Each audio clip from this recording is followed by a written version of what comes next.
Alors, la Fondation Stellergen a fait une étude IFOP de laquelle il résulte que 67% des parents d'enfants allergiques considèrent que leur enfant est gêné au cours de leur activité sportive à cause de cette allergie. Et la question qu'on peut se poser, c'est pourquoi cette gêne?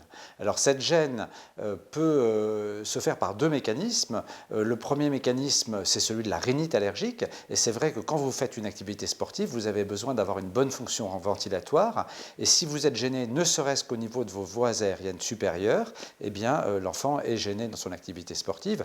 Et l'autre mécanisme, bien sûr, c'est le plus important, c'est celui de l'asthme qui peut être associé à la maladie allergique. Et quand vous êtes asthmatique, vous pouvez avoir, par le fait de l'hyperventilation au cours de l'effort, un spasme des bronches. Ce spasme des bronches peut limiter vos capacités ventilatoires à l'effort et résulter d'une gêne. Alors, le patient allergique doit pratiquer un sport et le message que je voudrais faire passer, c'est que nous, notre mission, notre métier de médecin, c'est de permettre à l'enfant d'avoir une vie normale et on a beaucoup de moyens thérapeutiques aujourd'hui pour le faire. Donc, ce n'est pas à l'enfant de s'adapter, c'est à nous de nous adapter à la situation de l'enfant pour lui permettre d'avoir l'activité sportive qu'il souhaite. Et c'est vraiment un message fort, pas de restriction et c'est tout à fait bénéfique pour un enfant de pratiquer une activité sportive. D'abord pour son développement global, son développement ventilatoire, son équilibre psychologique. Et cet enfant allergique ne doit pas être marginalisé. La réponse est évidemment oui.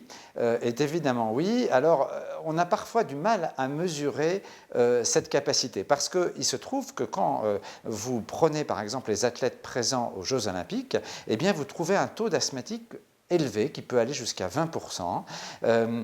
Alors, lesquels sont réellement asthmatiques depuis toujours, lesquels sont devenus asthmatiques par certaines activités sportives à très haut niveau.